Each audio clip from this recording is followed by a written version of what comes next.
This episode of the Y-Files is brought to you by Factor.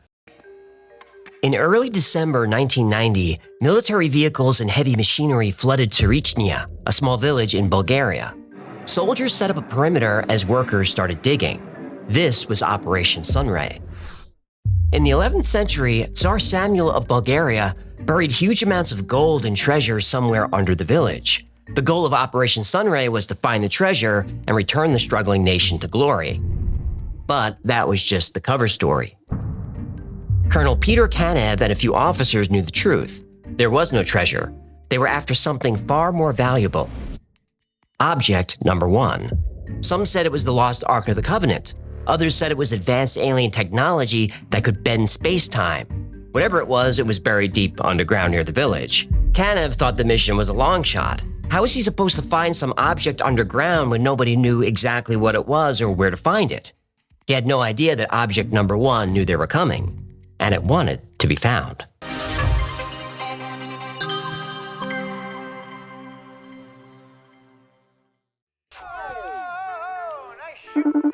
Yeah, human! Thank goodness you're there. Where do you keep the tube meat? I got a few friends over from out of town and they want to try them. Tube meat? You mean hot dogs? And what friends from out of town? The aliens! My UFO detection kit worked. You know, these guys are amazing. They've actually been to Uranus. They've seen Uranus up close. And tomorrow they're gonna probe Uranus. Now, where are the hot dogs? I'm trying to defuse the situation here. What kind of situation? Well, the Beaver brothers came out to say hi, and these aliens, they really took a liking to him. Well, Wyatt's a little grumpy, but Virgil and Morgan are pretty charming. No, I mean they think they're food. I gotta get some hot dogs into their mouths before they start eating beaver. Okay, this is exactly why I use Factor, and you should too. Delicious meals delivered right to your door. Oh, did you just probe your way into today's sponsor, mayhaps? I sure did. Eat stress-free this summer with Factor's delicious, ready-to-eat meals. Every fresh, never-frozen meal is chef-crafted, dietitian-approved, and ready to heat and eat in just 2 minutes. Yeah, but one of these guys is on a special diet. He can't eat squiggle puss, and he's allergic to flibbersnatch. What's flibbersnatch? How should I know? You want me to ask him? Definitely not. With Factor, you can choose from a weekly menu of 35 options, including popular options like Calorie Smart, Keto, Protein Plus, or Vegan and Veggie. And Factor's now owned by HelloFresh, so with a wider array of meal plans to choose from, there's certainly something for everyone. Factor is my go-to lunch. I actually eat it every day at the studio. To start meeting your nutrition goals, head to Factor75.com or click the link below and use code TheY-Files50 to get 50% off your first Factor box and 20% off your next month of orders. Code TheY-Files50 at Factor75.com to get 50% off my first box plus 20% off the next month of orders. That's right. Perfect! That'll keep me away from the beaver. Great. Now, please ask them to leave. Leave? They can't fly. They've been smoking blorpus all day. That's why their buddies crashed in Roswell at 47. They were whacked out on blorpus. I don't even want to know. Hey, I'm not gonna lie, it's pretty good stuff. I asked them to leave me a couple of blorpus seeds. You are not going to grow some alien, whatever that is, you're not going to grow it in my house. You are so uptight. You just gotta blorpus and chill. No, thank you. What's that? Me again. All right, I'll be there in a sec. Hey, look, I gotta go. We're in the middle of a game of Snorkel Blast, and it's my turn to probe. Wait, are you probing or being probed? I don't know, but with a little blorpus, I'm good either way. All right.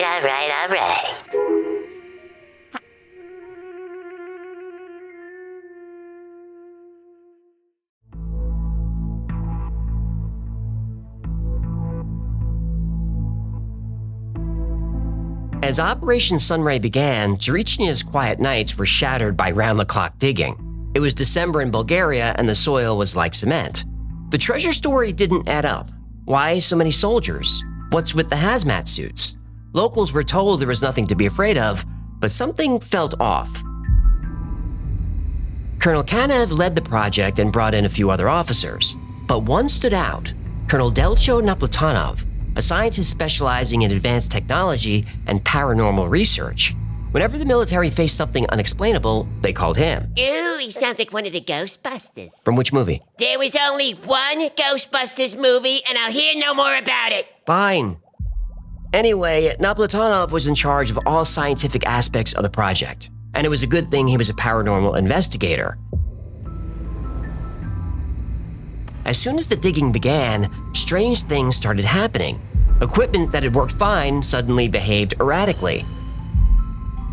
As the weeks passed, soldiers grew more anxious. They felt a presence that grew stronger the deeper they went. They sensed that someone or something didn't want them there. Colonel Kanev dismissed their fears as superstition, too many Bulgarian folktales growing up. Though he didn't admit it, he couldn't deny there were things happening that he couldn't explain. The villagers also experienced strange phenomena.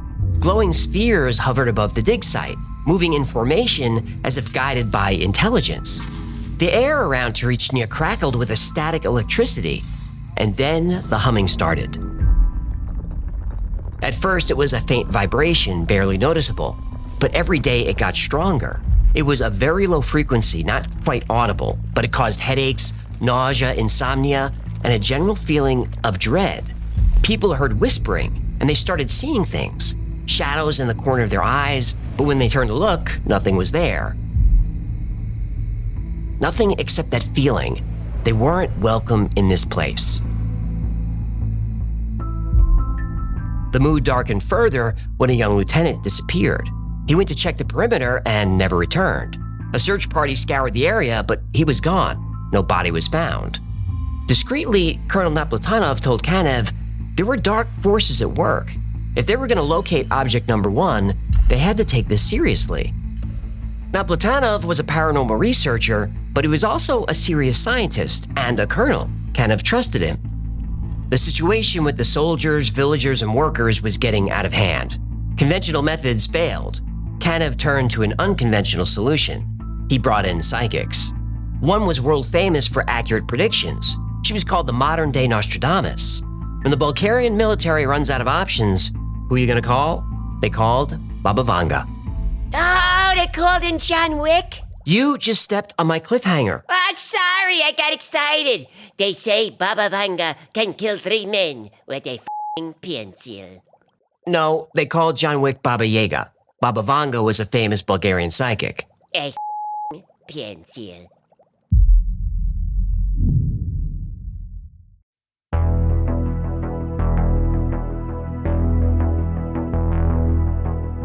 Operation Sunray was unraveling. Equipment malfunctions, shadowy figures, voices, and a missing soldier left Colonel Kanev grasping at straws.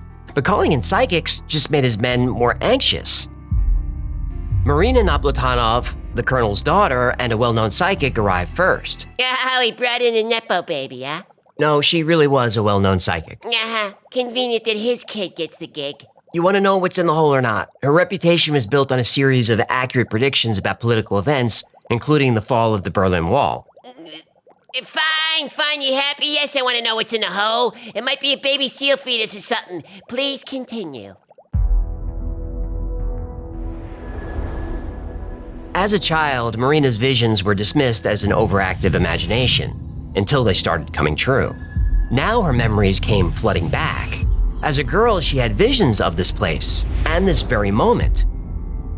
She made telepathic contact with ancient entities called the Guardians. They warned her that something dangerous was buried here that should never be disturbed. Then Marina felt another presence. Older, darker. It wanted something from her. Ellie Loganova arrived next. She was in contact with an ancient being, one of the first humans on Earth. Ellie was... Whoa, hold up. What? You can't just say one of the first humans on Earth and continue like that's not important. I thought the first humans were like monkeys or whatever. Nope. They were told that humans were created by ultra-terrestrials. Extraterrestrials? Ultra-terrestrials. What'd I say? ETs are aliens. UTs exist in a dimension we can't perceive. They genetically engineered early humans. Yeah, Nunaki. Yeah, it kind of lines up with that story. Ellie was shown visions of ancient humans with advanced technology fighting an entity of darkness. Who won the battle? Don't get ahead of me. Sorry, I'm excited. This story is my kind of bananas. Ellie saw a massive underground structure, a portal under Tsarichina linking our world to others, and powerful beings were warning her, stop digging. But like Marina, Ellie felt pulled in two directions. One entity begged her to turn back, another promised ancient knowledge if she would just go forward. But it was the words of Baba Vanga who shook the team. Leave it buried. The truth about the origins of humanity is a burden too heavy for mortal minds to bear. Do not seek answers to questions we were never meant to ask. There are truths that belong only to the gods. To seek them is to invite your own destruction. Man was not meant to know everything. There is wisdom in ignorance and safety in silence. Drawing Baba Vanga's attention made the soldiers feel even worse. They knew her predictions came true. Turn back now while you still can. These truths are better left forgotten, hidden deep within the earth. If you dare to uncover them, only death will follow. Several psychics, including one of the most famous in the world, was warning the team to turn back. But the colonel had a mission to accomplish. He wasn't going anywhere. But he should have listened to her, because Baba Vanga was right again.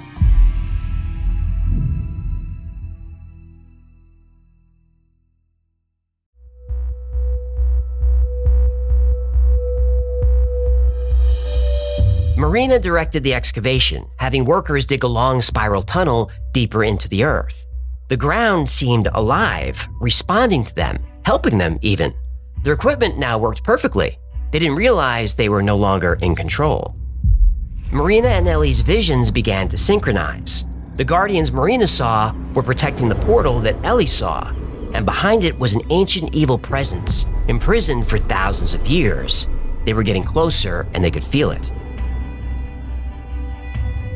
Conflicted by warnings to stop and entities urging them forward with promises of truth, they shared their thoughts with Colonel Kanev. He didn't care about portals or aliens or interdimensional beings. He just wanted to find object number one. The soldiers were tired. They felt like Marina had them digging a giant circle, until Marina said, "Here." Ellie heard a voice say, "Do not continue. What lies beyond is not your kind." Then she had a vision of a large rectangular stone emitting a soft blue light. Find the stone, find the truth. They dug. 5 feet down, nothing. 10 feet down, still nothing. The soldiers were exhausted and skeptical, but the women insisted something was there. 15 feet, nothing. 20 feet, they hit something solid. They cleared the soil and saw a stone barrier carved perfectly smooth and was gently vibrating. Marina knew the Guardians put this barrier here for a reason, but she couldn't resist. She had to know what was behind it. But their tools were useless. They couldn't even chip the thing, and going around it wasn't an option. It seemed to cover the entire area like a shell. Or a cage. Right. Colonel Kanev said the mission had to continue. He ordered explosives. This is a terrible idea. The detonation shook the earth. Dust hung in the air for what felt like forever. But when it finally cleared, they saw they had broken through the barrier. But this only created another unsettling mystery. They'd uncovered an entrance to a dark spiral tunnel descending deep into the earth. This was not a natural formation. Its walls were smooth and polished. Steps were carved into the tunnel floor. Soldiers, workers, and officers stared in awe and terror. Marina was quiet and still. Her eyes followed the steps down, down, till they disappeared into the darkness. Without looking up, she said, "It's awake."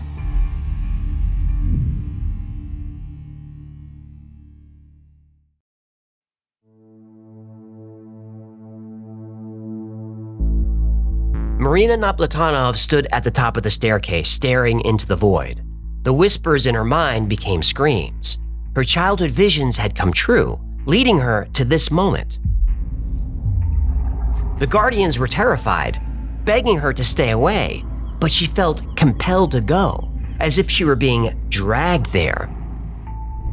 Ellie Loganova felt the same pressure from the ultra-terrestrial beings. Then she remembered something Baba Vanga said about what she would find. You will find a yellow monkey, neither man nor woman, in a capsule. If you open it, the air might revive it.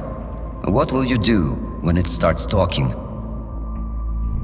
She had seen the chamber in a vision, a shell made of rounded metal with markings on it.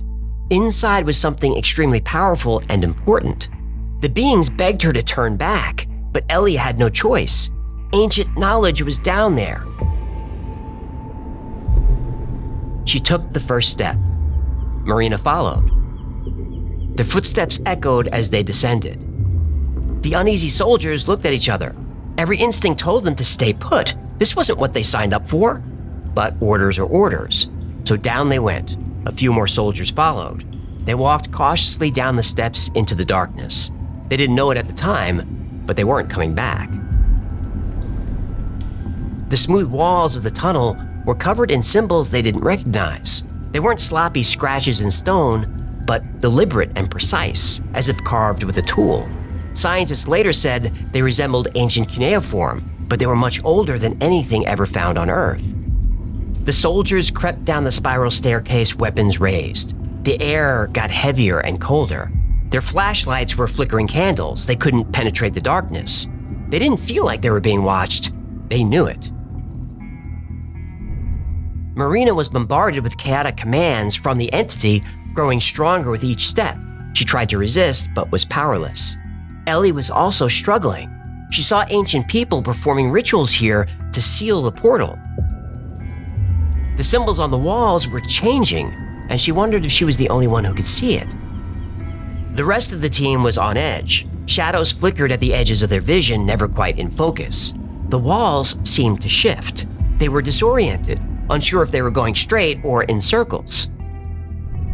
Colonel Kanev, the skeptic, was experiencing something he hadn't felt in a long time: fear. Halfway down, the staircase opened into a chamber. The air had the sickening sweet smell of death and decay. One of the soldiers swung his flashlight and caught a reflection. Set in the wall was a large rectangular slab of stone, glowing with bluish light. The stone was an intentional barrier. They all felt it. But as they got closer, the light revealed something more disturbing. The stone was alive.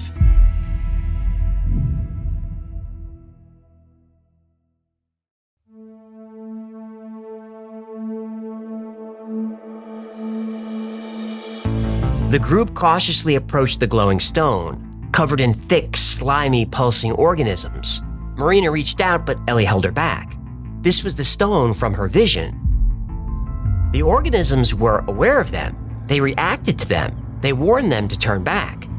Then Marina felt eyes on her and turned. In the far wall was a thin humanoid figure, bigger than any man, with long limbs and sharp alien features. Its red skin emitted a faint glow. The Guardians had warned her. It was the Sentinel. Though fused with the wall, it was alive and watching. Nobody knew what to do. They looked at Marina, but she was lost in the Sentinel's gaze.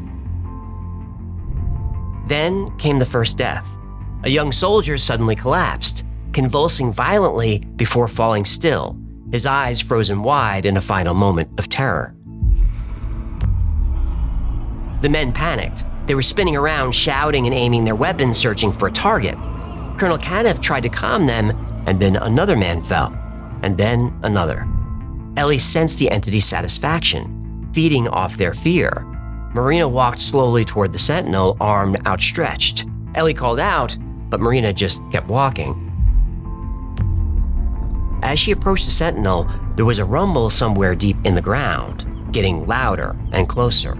And suddenly the entire cavern was trembling, and men struggled to stay on their feet. Kanev was surprised when he heard himself order a retreat. If object number 1 was here, he wanted no part of it. Orders be damned. He shouted to fall back, but the staircase had vanished. The room had shifted somehow. Nothing looked familiar except for the glowing blue slab. That was still there. That was the only way out. He ordered his men to put charges on it. Doesn't this guy learn every time he blows something up? Things get worse? Nope.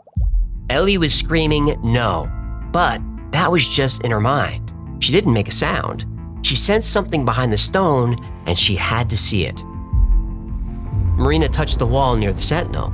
She looked into its eyes and saw them move, watching her. Then its eyes looked up, past her. Marina turned and saw the men setting up explosives. She started to call to them, to warn them, and then there was a flash of light. Marina didn't hear the blast, but she felt it. Once the dust settled, the team rushed to the stone, praying it had been destroyed. It hadn't. It was cracked but not broken through. And it wasn't empty. They had broken the seal. The trap was set, and they walked right into it.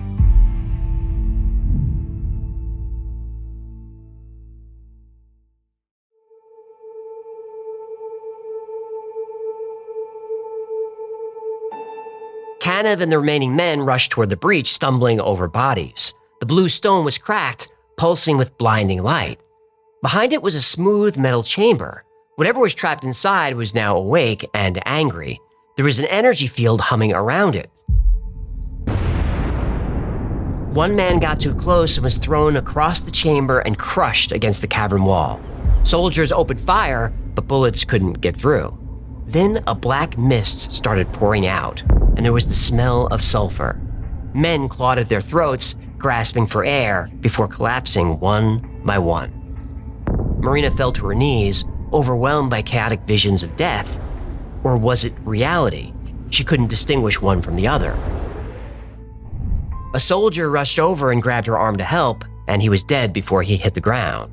Kanev's mind raced, his heart pounding in his ears. He had to find a way out. 24 people went in, and there were now, 6 or 7 left? Ellie stood over the broken stone, staring at the capsule Baba Vanga warned about. It was covered in symbols she didn't recognize. Then a flash of light transported her to a bright, quiet place. The symbols floated before her, and she understood everything. They told a story of creation, of beings beyond the stars who had come to Earth long ago, bringing knowledge of civilization. They designed our DNA and guided our development, a truth we were never meant to know. The capsule contained a creature that wasn't quite human and wasn't quite an animal. It wasn't male or female. It wasn't anything, but it was everything. The creature was the seed, the starting point. Its DNA was part of the recipe that created Homo sapiens.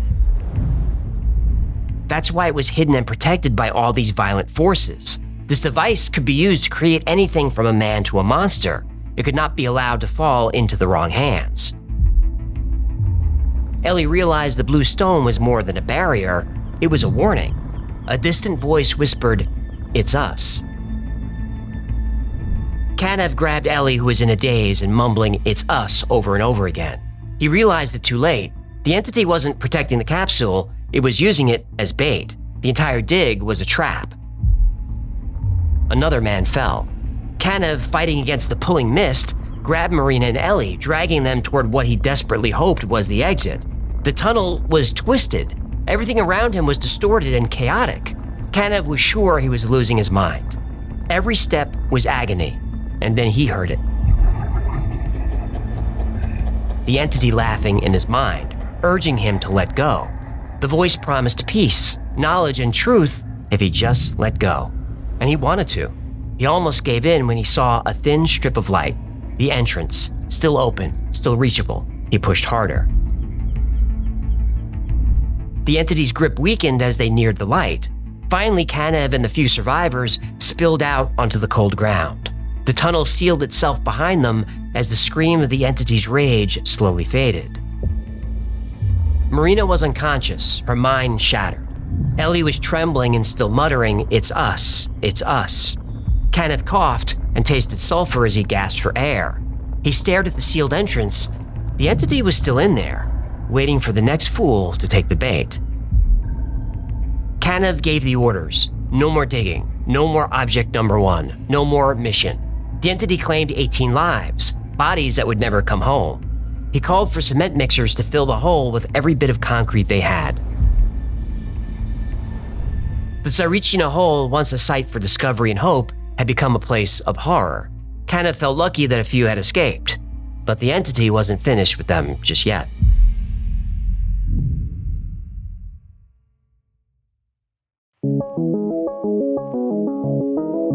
On December 6, 1990, the Bulgarian military launched a secret mission in Tsarichina to hunt for alien artifacts. They dug a hole 200 feet deep and over 500 feet long. The work continued steadily for almost 2 years. Then, on November 19, 1992, the military suddenly gathered their people, tents, and equipment and poured concrete into the hole, sealing it forever. Operation Sunray was over, but its effects lingered. UFO sightings increased. Glowing spheres returned. Strange, threatening notes appeared around town. People experienced psychological trauma and physical illness. There were reports of poltergeists, energy fields, cryptid sightings, strange weather, time distortions, and bad luck. That covers just about everything except for maybe crop circles. Oh, those happen too. Well, this place has got more weird stuff than Mount Shasta or Mount Mother Hayes. It's either the most paranormal place on Earth, or it's not. Most details of the Tsarichina story come from Colonel Canev's book, The Tsarichina Phenomenon. There's always a book. There's always a book. He talked about the energy fields, the alien technology, and the metal object that blinded them with light. Blinded by the light, revved up like a deuce, another runner in the night. Blinded by the light. After his book was published in 1992, the story evolved, with new details replacing the old ones. Today was a moderate version. Some people get really creative with this one. Hundreds of podcasts, videos, and articles about the Tsarichina hole incident are floating around. All tell a different story. All tell a good story. None of them are the truth. Here's what really happened. And thousands of people just left to go watch a different video.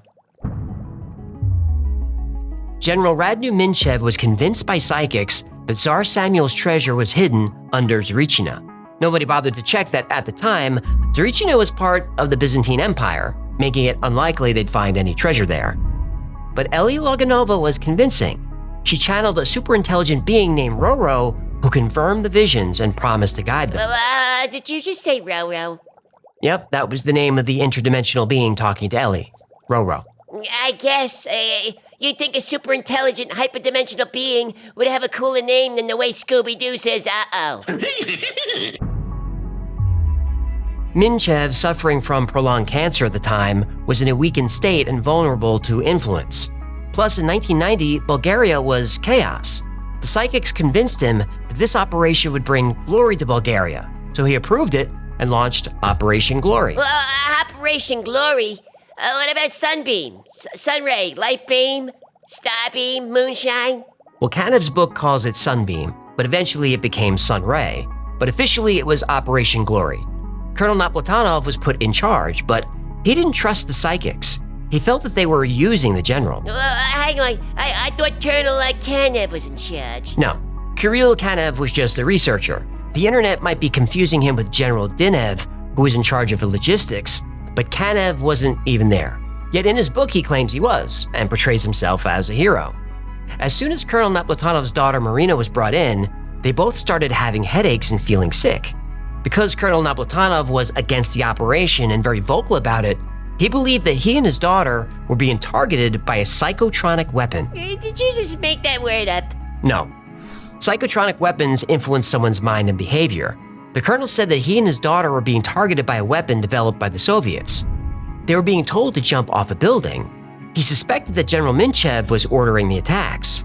Midway through the project, Marina left, and shortly after, she jumped off a 10-story building. Whoa, are you kidding me? Afterward, the colonel lost it and filed a formal complaint with the Ministry of Defense. He blamed General Minchev and then left the project. His complaint reads like a man losing his mind. The military tried to have him committed for these wild allegations. 18 months later, he jumped off a bridge. There's no such thing as a coincidence. There's not. But those are the only juicy parts of the story. That's it. The dig didn't turn up anything, and it came under public scrutiny. A commission was sent to investigate, and they were not impressed. The geologist on the team, Dr. Jivko Ivanov, testified the only thing he found odd was the military was hiring psychics. There are no materials of non-natural origin, no radiation, no gas, no danger for the population of the area. Psychic guides attempt to suggest the presence of some supernatural corridor or passage, and a complicated search for an object for which there is no data. He was asked what about all the strange activity in the area. The idea that the area was prone to catastrophe is false. Nothing like this is known to us.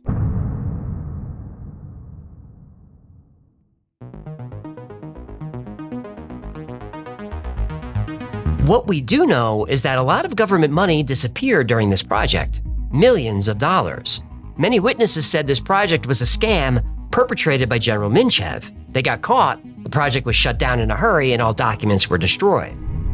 When the Soviet Union collapsed, the entire Eastern Bloc fell apart. Bulgaria's communist government ended in November 1990, and the democratic constitution wasn't passed until July 1991. So for a year, there was essentially no government in Bulgaria. With no law, the powerful took advantage. Operation Glory was launched just a few weeks after the communist government fell. So who is in charge? The same people who are always in charge when there's no democracy. The guys with the most guns. Right. Military leaders with troops and weapons at their disposal, like General Mischief.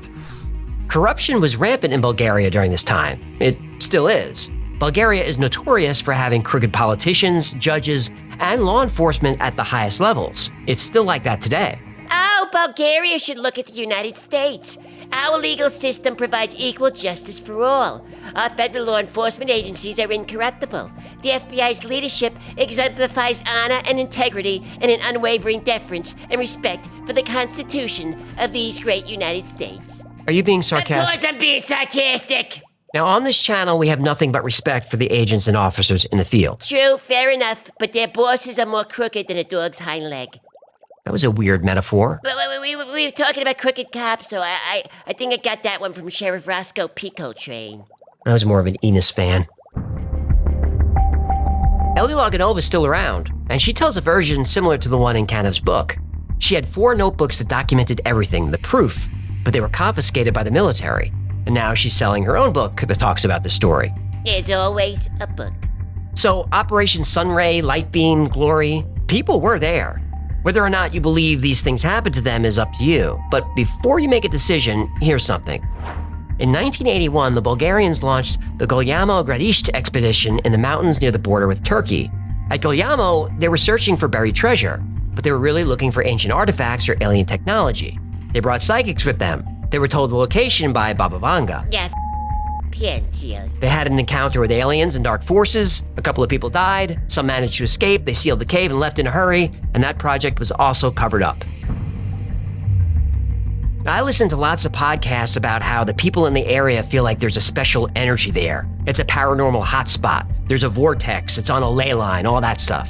That may be what the young people say because it's fun, but the older folks who were there for the dig said nothing strange happened and they'd like to be left alone. But they never will be. Stories like this resonate because we know there's more to reality than we understand. So we keep asking questions. But it warns us we might not like the answers, and some mysteries are better left unsolved. This story has been told forever. Pandora's Box, the Tower of Babel, Faust, the Fisher King, the Matrix, Indiana Jones and the Kingdom of the Crystal Skull. It wants to give us a gift. The 3-body problem. There are those who say we should not inquire too closely into who else might be living in that darkness. Better not to know. And hundreds more. I've got a bad feeling about this. All stories about pushing boundaries in search of hidden knowledge that lead to unintended and often disastrous consequences. This is a theme that's going to keep turning up until we finally understand the universe and our place in it. That's going to take a while. So we're going to keep seeing variations of this classic story again and again. And you know what? That's fine with me. Just leave Indiana Jones alone.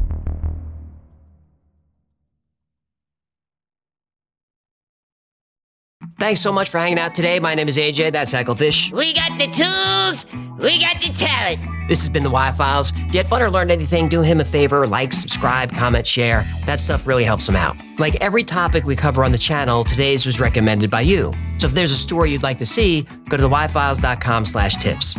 Remember, the Y-Files is also a podcast. Twice a week, I post deep dives into the stories we cover here on the channel, and I also post episodes that wouldn't be allowed on the channel. It's called the Y-Files Operation Podcast, and it's available everywhere. Now, I know the schedule's been a little hinky lately. We're fixing that. But in the meanwhile, if you need more Y-Files in your life, check out our Discord. We just crossed 60,000 members, so there's people on there 24/7 talking about the same weird stuff that we are. It's a great community, it's really supportive, it's a lot of fun, and it's free to join. If you want to know what's going on with the Y-Files at any given time, check out our production calendar. It's at theyfiles.com/cal. There we post our episode schedule, upcoming podcasts, live streams, all that stuff. Special thanks to our Patreon members who make this channel possible. Every episode of the Y-Files is dedicated to you. I could not be here without you. And I'm proud of the community that we've created, and it's really all thanks to you. And if you'd like to support the channel and join this amazing community, consider becoming a member on Patreon.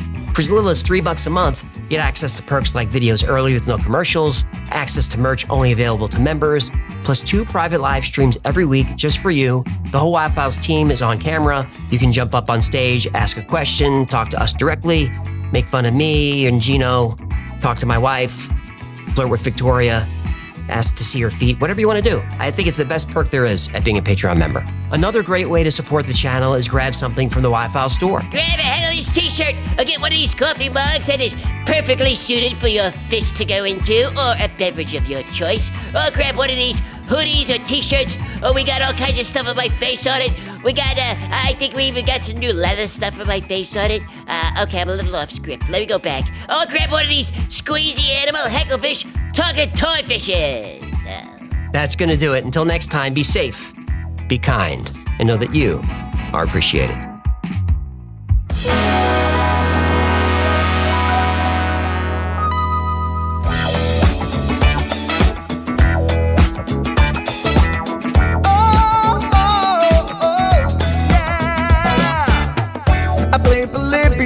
In Area 51, a secret code inside the Bible said I would. I love my UFOs and paranormal fun, as well as music, so I'm singing it like I should. But then another conspiracy theory becomes the truth, my friends, and it never ends. No, it never ends.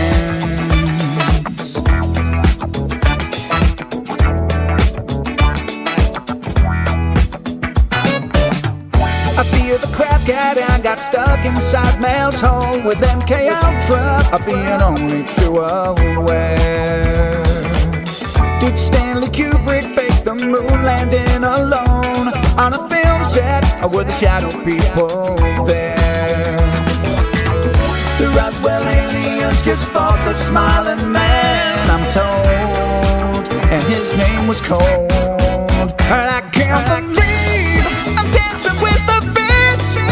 Hecklefish on Thursday nights with AJ2, and the Wi-Fi's helping me all through the night. All I ever wanted was to just hear the truth, so the Wi-Fi's on repeat all through the night.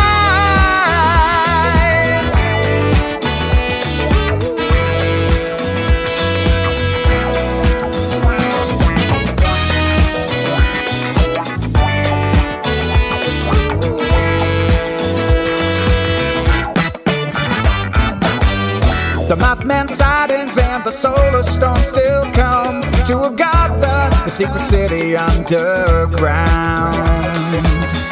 Mysterious number stations, planets Earth 02, Project Stargate, and what the Dark Watchers found. We're in a simulation, don't you worry though. The Black Knight satellite, it told me so. I can't believe